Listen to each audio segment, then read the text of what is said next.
1.5 घंटे का रास्ता था कोचिंग के लिए।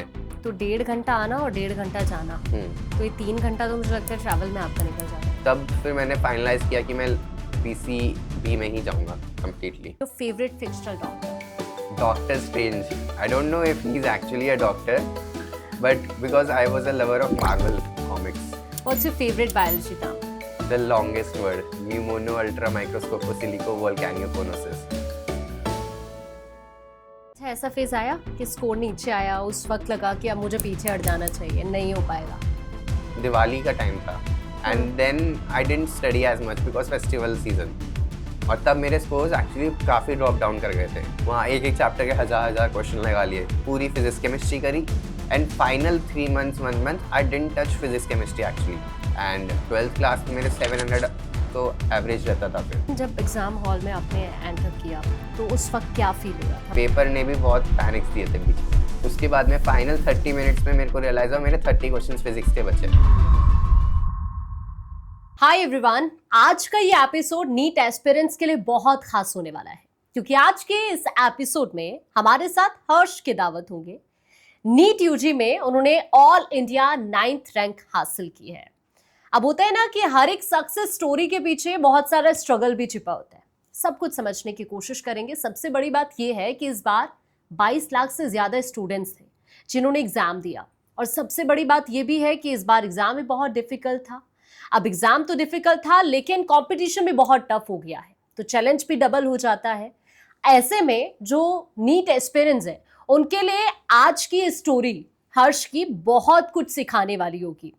आज हम इस एपिसोड के जरिए समझने की कोशिश करेंगे कि हर्ष की पूरी जर्नी किस तरह की रही है, क्या चैलेंजेस उन्होंने फेस किए, और कई बार इस तरह के डिसीजंस भी लेने पड़ते हैं ना कि उन्हें लेने से पहले बहुत बार सोचना भी पड़ता है। जैसा मैंने स्टार्टिंग में कहा था कि हर एक सक्सेस के पीछे स्ट्रगल होता है, उस स्ट्रगल को भी जानने की कोशिश करेंगे जो आपके लिए बहुत इंपॉर्टेंट हो जाएंगे आने वाले वक्त में जानना। हर्ष इस वक्त हमारे साथ है। हर्ष, बहुत स्वागत है, और सबसे पहले congratulation on your achievement. Thank you ma'am. सबसे पहला क्वेश्चन हर्ष मेरा आपसे ये, कैसा लगा आपको?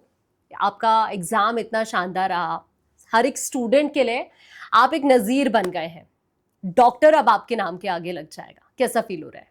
Ma'am it's a surreal feeling, क्योंकि होप तो थी स्टार्टिंग से कि ऐसे बड़े एग्जाम में नेशनल लेवल पे बड़ा लाना है, but to achieve that and जो मेहनत लगी ऐसा लगता है काम आई सब।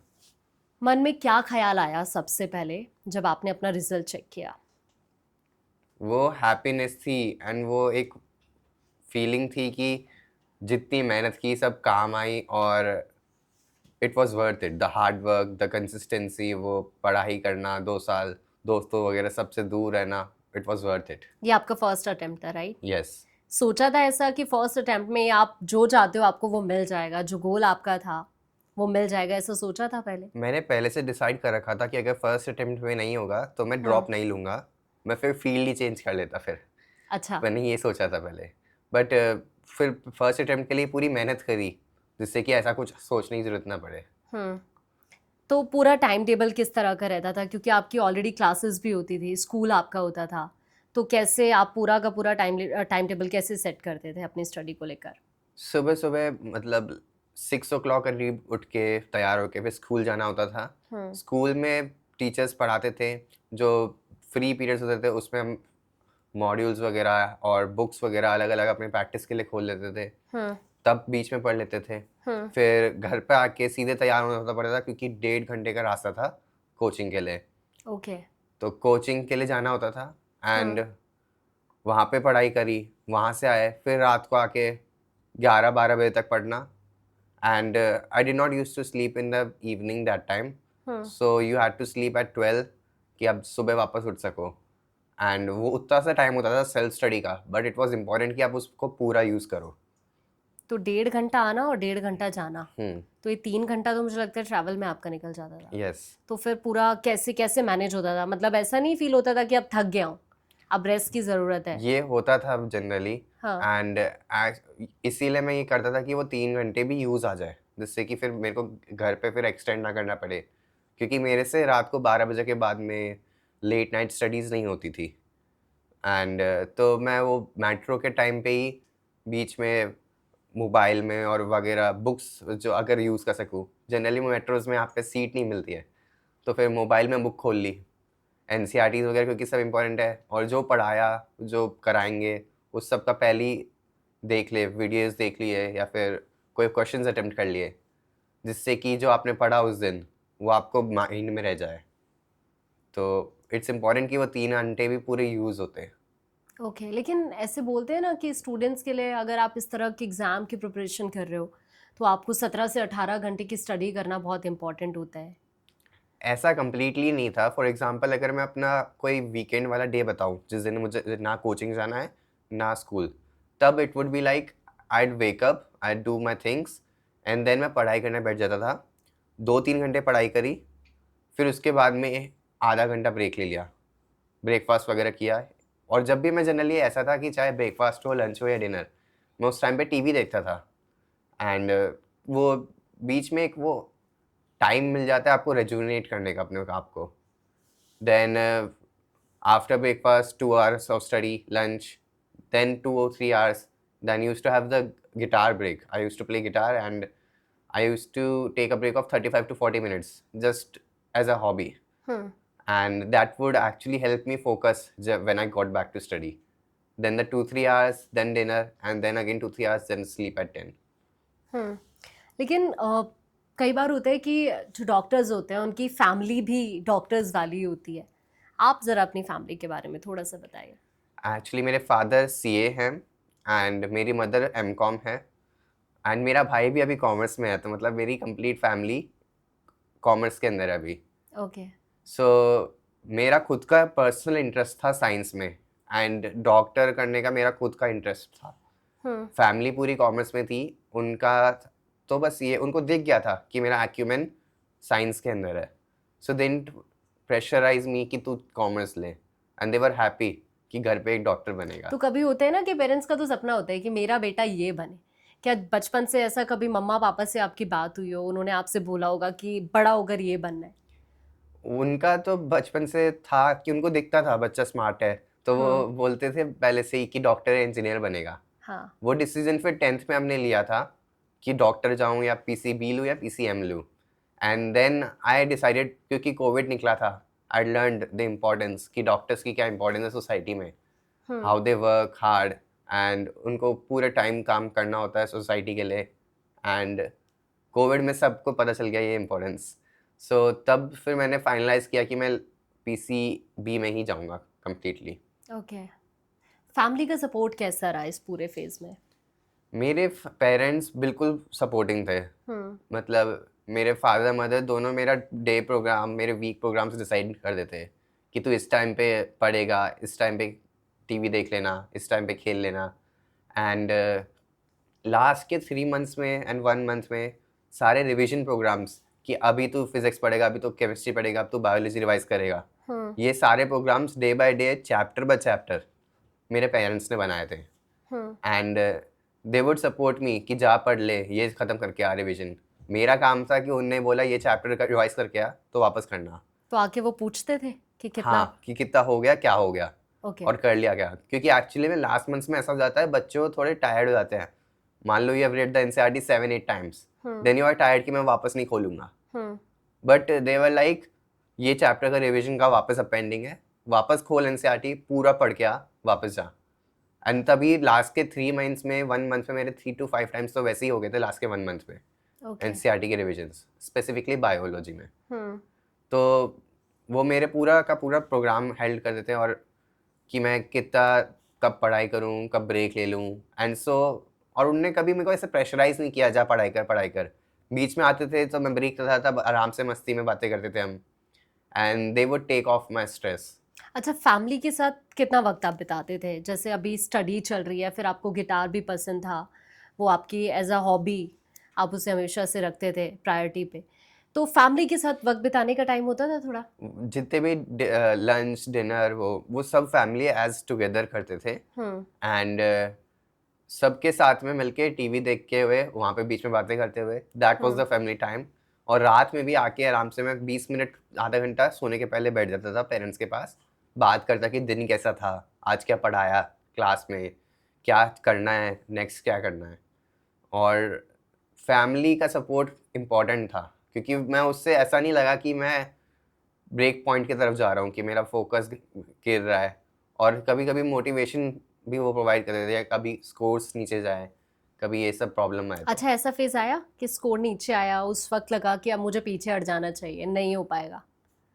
पेरेंट्स ने ऐसे कभी करने नहीं दिया, मतलब कि पीछे हो जाए। अच्छा। बट जैसे कि एक बार बीच में इसमें कभी कभी लगता था स्कोर्स नीचे जा रहे हैं। बीच में जैसे कि 11th की बात है, दिवाली का टाइम था, and then I didn't study as much because festival season, और तब मेरे स्कोर्स एक्चुअली काफ़ी ड्रॉप डाउन कर गए थे। बट देन फैमिली इंसिस्टेड कि कोई बात नहीं, अभी भी तू पढ़ सकता है, उन चीज़ों को वापस कवर कर नेक्स्ट एग्जाम के पहले। वो चीज़ें नहीं छूटनी चाहिए पहले, जो उस एग्जाम के टॉपिक्स थे वो, क्योंकि पता चले मैं आगे निकल गया, वो टॉपिक्स वीक रह गए, 11th का 12th आ गई, 12th का नीट आ जाएगा। तो पूरा वो ध्यान रखते थे इन सारी चीज़ों का, and they help me a lot. अच्छा, जैसे ज़्यादातर स्टूडेंट्स क्या करते हैं कि तीनों सब्जेक्ट्स को इक्वली ट्रीट करते हैं। आपके केस में ऐसा था कि तीनों सब्जेक्ट्स को लेकर सेम स्ट्रेटेजी थी क्या? स्ट्रैटेजी मेरी एक्चुअली टाइम के साथ में वेरी करती थी, मतलब 11th-12th का मेन टाइम था, तब I used to study a lot of physics and chemistry. वहाँ एक एक चैप्टर के हजार क्वेश्चन लगा लिए, इतना इतना टाइम डिवोट कर दिया, क्योंकि फिजिक्स केमिस्ट्री की आपने एक बार बेसिक्स बना लिए, then you can solve all types of question, कैसे भी टाइप से आए। एंड बायोलॉजी के लिए what the most important thing was reading NCERT as much times as possible.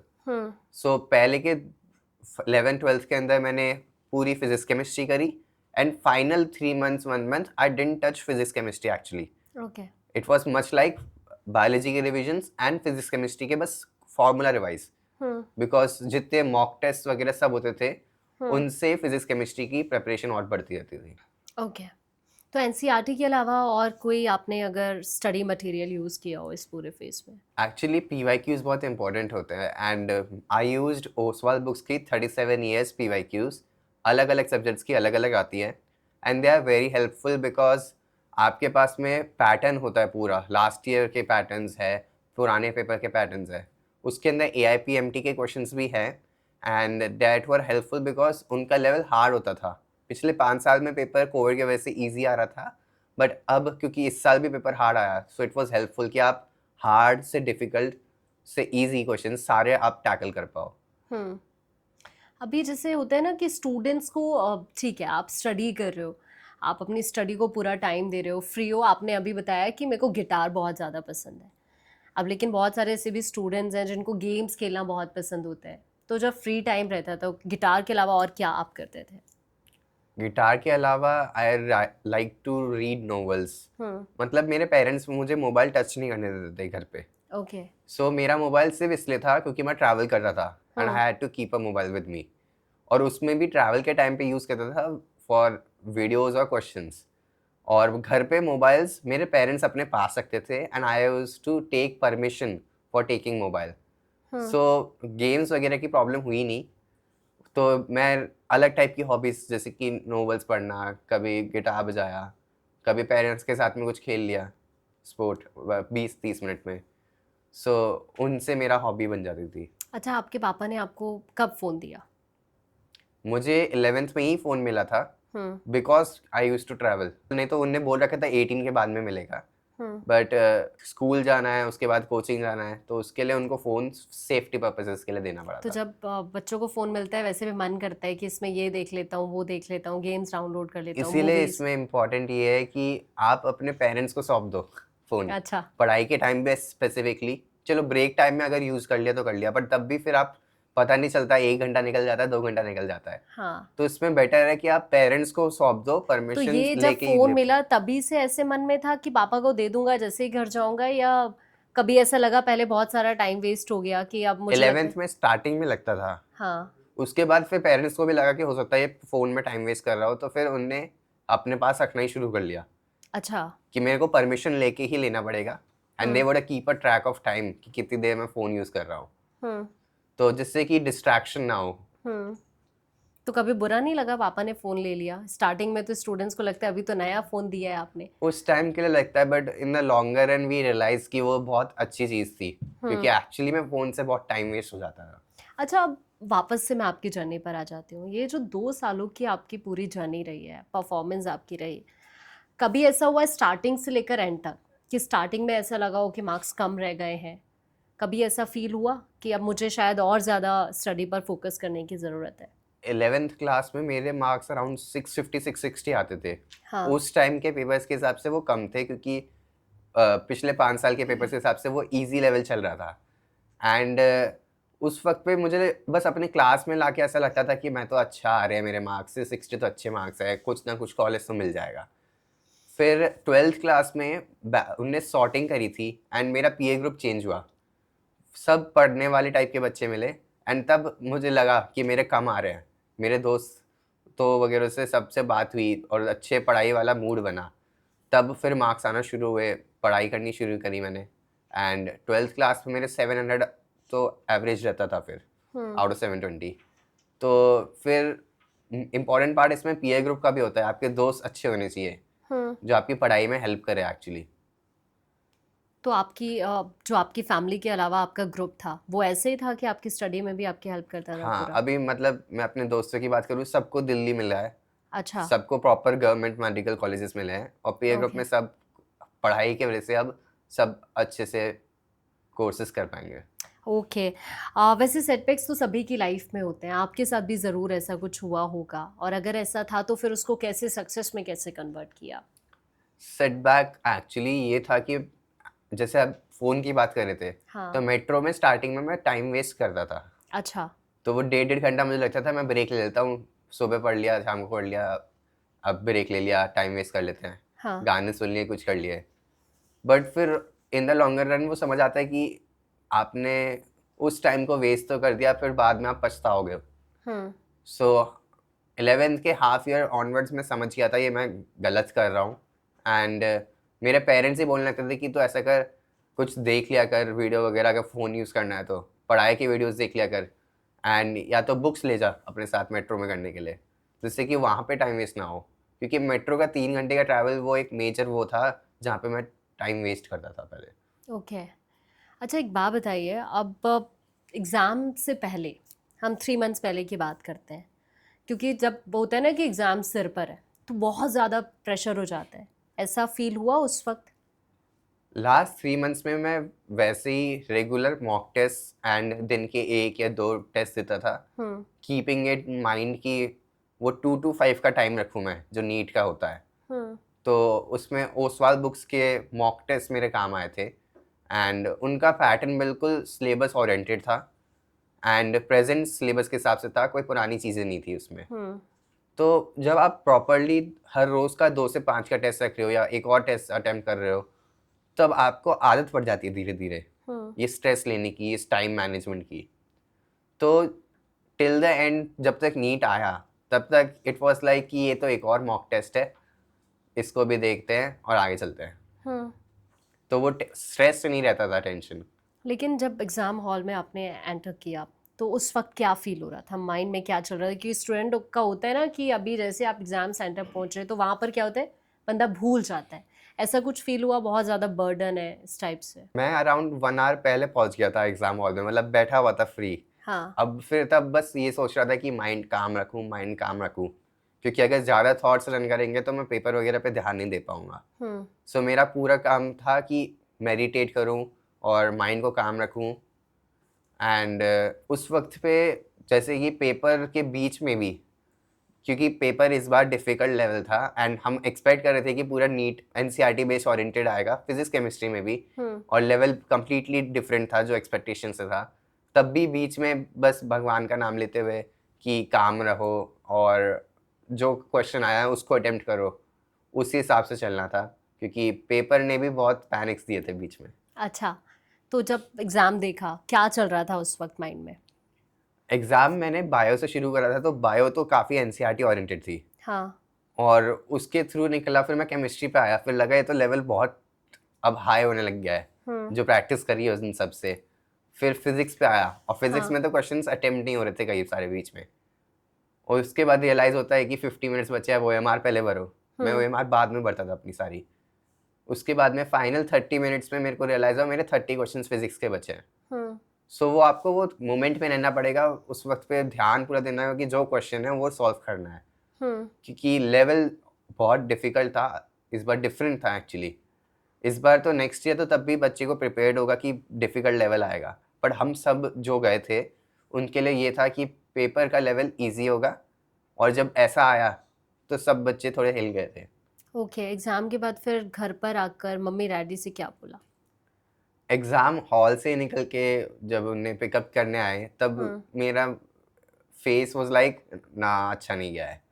And for that moment I knew कि जितना मैं एक्सपेक्ट करता था अपने हर रोज़ एग्जाम्स में आता था उतने तो आएंगे नहीं। धीरे धीरे पता चला स्कोर्स बाकी दोस्तों के कैसे आ रहे हैं, फिर ऐसा लगने लगा कि हाँ ये स्कोर रिस्पेक्टेबल है।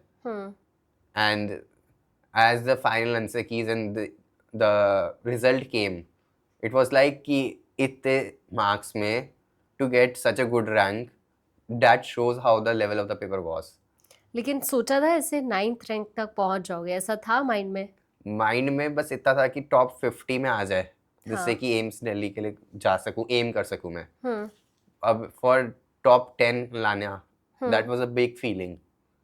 गॉड से होप थी बस, और वो पूरी होगी। तो पेरेंट्स ने इतना एक्सपेक्ट किया था कि 9 तक पहुंच जाएगा बेटा? स्टार्टिंग में तो नहीं था, उनको लगता था कि कैसा आएगा पता नहीं अभी, हाँ। पर टीचर्स एक्सपेक्ट करते थे कि इतने मार्क्स में ऐसा आ सकता है।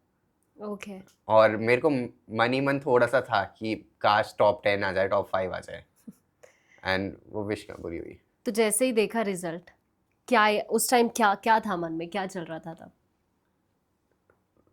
मतलब इतना था कि थोड़ी देर के लिए सरप्राइज हो जाते हैं, मतलब कुछ लोड नहीं होता। पेरेंट्स हग करते हैं, सब बोलते हैं चल सेलिब्रेशन के लिए चलते हैं, एंड तब आप प्रोसेस नहीं कर पाते। इट्स सच अ फीलिंग कि आपने पूरी मेहनत सब काम आई। अच्छा, बोर्ड के भी आपके एग्जाम्स थे और फिर इधर ये भी, कैसे मैनेज कैसे किया ये पूरा? बोर्ड्स के लिए इम्पॉर्टेंट थिंग इज एनसीईआरटी, क्योंकि board CBSE boards are completely NCERT based. तो because I was already focusing on NCERT for NEET as well, तो मैं पूरा एनसीईआरटी ही पढ़ता था बोर्ड्स के टाइम में लास्ट, क्योंकि boards last for around 1 month. I use to read NCERTs, physics chemistry included, क्योंकि अगर थ्योरी के क्वेश्चंस आए, चाहे वो बोर्ड्स में आए चाहे वो नीट में भी आ सकते हैं, तो उसके लिए मेरे एनसीईआरटी की रीडिंग्स लगाना, थोड़ी बोर्ड पीवाईक्यूज प्रैक्टिस करना, ये सब भी हेल्पफुल था। और ये एक्चुअली में ज़्यादा डिफरेंट नहीं था नीट के स्टडी से। तो आपने बोर्ड्स की एग्जाम भी और फिर नीट भी दोनों मैनेज किया, मार्क्स कैसे रहे बोर्ड्स में? बोर्ड्स में मेरी परसेंटेज 96.2 आई थी। हाँ। मतलब अच्छी थी मेरी, एक्चुअली 10 से भी बेटर हो गई थी percentage. Okay. And it was क्योंकि मैंने फोकस किया था एनसीईआरटी पे, एंड पेपर्स बोर्ड्स में वैसे ही आते हैं, तो सो बोर्ड्स में भी मार्क्स सही थे मेरे। 10th में कितने मार्क्स थे आपके? 10th में मेरे 95 हुई थी। 95। तो अच्छा एक बात बताइए, जैसे 10th में 95 और अभी फिर 96%, तो 10th में ये सोच लिया था कि इस बार 95 आए हैं, मतलब 99 98 तक जाना है, ऐसे स्ट्रेटेजी रखनी है, या फिर पूरा फोकस नीट पर ही था? 11th 12th में मेरा फोकस, मतलब 10th के बाद से मेरा फोकस बोर्ड्स पे नहीं था एक्चुअली। हाँ। पूरा फोकस नीट पे था। हाँ। बोर्ड्स के लिए तो बस माइंड में ये था कि 90 के ऊपर भी आ जाए तो चलेगा, बट मेन चीज़ तो बस पास होना था बोर्ड्स में, क्योंकि NEET is what matters for medical aspirants. तो बोर्ड्स में पढ़, क्योंकि आप पढ़ोगे, आपने पूरे 2 साल पढ़ाई करी है हर सब्जेक्ट की, तो खुद से मार्क्स आ जाते हैं। स्कूल टीचर का किस टाइप का सपोर्ट रहा? फुल सपोर्ट उन्होंने किया आपको? क्योंकि ज़्यादातर स्टूडेंट के मन में होता है ना कि स्कूल में तो पढ़ाई नहीं हो पाएगी, ट्यूशन लगा लेता हूँ, वहाँ पर तो सब कवर कर लूँगा। स्कूल के अंदर कैसा सपोर्ट था? स्कूल के अंदर टीचर्स सपोर्टिव थे, मतलब स्पेसिफिकली पीसीएम के टीचर्स, वो थोड़े हाई लेवल क्वेश्चंस कराते थे, जिससे कि तुम्हारे लिए, मतलब क्योंकि बच्चे स्कूल्स के अंदर या तो इंजीनियरिंग के लिए पढ़ रहे होते हैं, जेई के लिए, या तो नीट के लिए, दोनों में क्वेश्चंस का लेवल थोड़ा ऊपर होता है बोर्ड से। तो वो एक्स्ट्रा बुक्स और सब हाई लेवल क्वेश्चंस कराते थे स्कूल में, और वहाँ पे भी अच्छी प्रैक्टिस होती थी। और बाकी भी इंग्लिश और बाकी सब्जेक्ट्स में भी वो बिल्कुल अपने सिलेबस वगैरह पे ध्यान रखते थे, और पूरा ये ध्यान रखते थे कि बच्चे का टाइम वेस्ट ना हो, क्योंकि ये 2 साल इम्पोर्टेंट है अपना करियर डिसाइड करने के लिए। तो आपने लास्ट मूवी कब देखी थी? लास्ट मूवी मैंने 11th में देखी थी एक्चुअली। अच्छा। टीवी में तो अभी तो फ्री हूँ, तो हाँ। अभी तो बहुत सारी देख ली। हाँ। बट 11th-12th के वक्त पे मैं 11th में स्टार्टिंग में जस्ट 11th स्टार्ट हुई थी, तब अपने 10th के दोस्तों के साथ गया था मूवीज देखने। तो उसके बाद अभी तक फिर मूवी नहीं देखी? 11th-12th में नहीं देखी फिर उसके बाद। ओके। अब तो कभी तो मन फ्री नहीं हो किया गया। ऐसे बीच में कि आज मुझे स्टडी से ब्रेक ले लेता हूँ, आज मैं जाऊंगा, चिल करूंगा, एकदम थोड़ा सा घूमूंगा, मूवी देखूंगा, तो दोस्तों के उसके साथ लिए वक्त बीच में बिताऊंगा? पेरेंट्स हम सब रेस्टोरेंट्स जाते थे बीच में खाने के लिए, चलो आज बाहर चलते हैं। हम्म। एंड मूवीज के लिए तो ऐसा था नहीं, क्योंकि मैं मन में रखता ही नहीं था ये सारी चीजें। फिर इतना इंटरेस्ट था नहीं मेरे को मूवीज में स्टार्टिंग में। अब अच्छा। तो आ गया, क्योंकि अब मैं बिल्कुल फ्री हूँ। वेब सीरीज ज्यादा अच्छी लगती है कि मूवीज अच्छी लगती है? वेब सीरीज मूवीज मतलब मैं थोड़ा टीवी शोज नॉर्मल देख लेता था बस, क्योंकि मेरे को ज़्यादा इंटरेस्ट आना नहीं था टेलीविजन में। अच्छा। वो जो खाने का टाइम आया, कुछ भी कॉमेडी चला ली हाँ। कि लाइट हार्टेड माइंड हो जाएगा और पढ़ाई पे फिर वापस ध्यान लग जाएगा। अब तो अभी तो फॉर द टाइम जब तक कॉलेज शुरू होगा तब तक के लिए मैं बिल्कुल फ्री हूँ, तो मैंने अब तो बिंज वॉचिंग ही कर रहा हूँ। ओके। अब मैं आगे बढ़ूं क्वेश्चंस में, उससे पहले अब एक काम करते हैं, एक रैपिड फायर गेम खेलते हैं। आपको इसमें वन वर्ड आंसर करना होगा। कुछ क्वेश्चंस मैं आपसे पूछूंगी, मेरे पास बहुत सारे क्वेश्चंस हैं जो सारे के सारे जो लोग आपको सुन रहे हैं उनके लिए भी बहुत हेल्पफुल रहने वाला है। फर्स्ट क्वेश्चन है, who is your favourite fictional doctor? Doctor Strange. I don't know if he's actually a doctor, but because I was a lover of Marvel comics. Okay. Next question है, one word your friends used to describe in your school? Topper. Topper. Okay. Night owl और early bird during exam sessions? Early bird. Early bird. What's your favourite spot in Delhi NCR? DLF. Mall of India. What's your Noida. Favourite subject during NEET prep? Physics. Okay. Biggest myth about NEET experience? Study 15 to 16 hours a day. If you had to describe your experience with Oswald books, what would it be? Enlightening. Okay. If not medical, what would you be studying right now? Engineering. Besides studying, what other activities do you enjoy? Guitar. Reading novels. What's your favorite biology term? Just because it sounds cool. The longest word. Pneumono ultra microscopo volcanioconosis. Wow. Exam day ritual. Lucky pen, lucky socks, or no superstitions? No superstitions. If you could skip one neat subject for a day, which one would it be? Biology. Okay. Last question, जो students इस वक्त आपको देख रहे हैं उनको कोई advice आप देना चाहेंगे? कैसे उनको अपनी जर्नी में आगे जो भी तैयारी वो कर रहे हैं नीट को लेकर या अपनी स्टडी को लेकर, क्योंकि 10th से लेकर 12th तक की आपकी जो पूरी जर्नी और नीट यूजी की भी जो पूरी जर्नी रही है वो लिटरली सभी के लिए एक बहुत बड़ा मैसेज है। आप क्या एडवाइस सबको देना चाहेंगे? मेन थिंग इज आपको पढ़ाई इंटरेस्ट करनी चाहिए। What you study should be interesting to you. आपका इंटरेस्ट होना चाहिए। आप क्वेश्चंस वगैरह तब अटेम्प्ट करोगे, आप पढ़ोगे तब जब आपका इंटरेस्ट होगा। फोकस और कंसिस्टेंसी तो की है ही। एंड फ़ोन दूर रखना अपने से।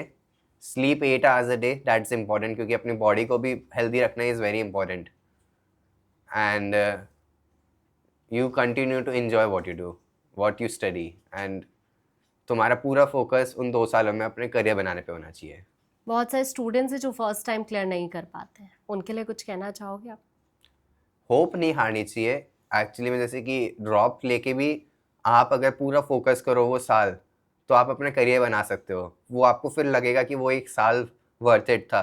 जाहिर तौर पर, और मुझे लगता है कि ये हर्ष की जर्नी हर एक स्टूडेंट को ज़रूर इंस्पायर करेगी, क्योंकि बहुत सारे ऐसे एस्पिरेंट्स हैं जो चाहते हैं कि कई बार कि वो लाइफ में बहुत कुछ अचीव करें, जो गोल उनका होता है, क्योंकि हर कोई यही चाहता है जो भी तैयारी कर रहा होता है कि वो फर्स्ट टाइम ही उसको क्लियर ज़रूर करे, जो फर्स्ट अटैम्प्ट है उसी को क्लियर करे, लेकिन कई बार ऐसा नहीं हो पाता है। तो शायद हर्ष की जर्नी आपके लिए बहुत हेल्पफुल रहने वाली है। Thank you so much Harsh. Thank you ma'am.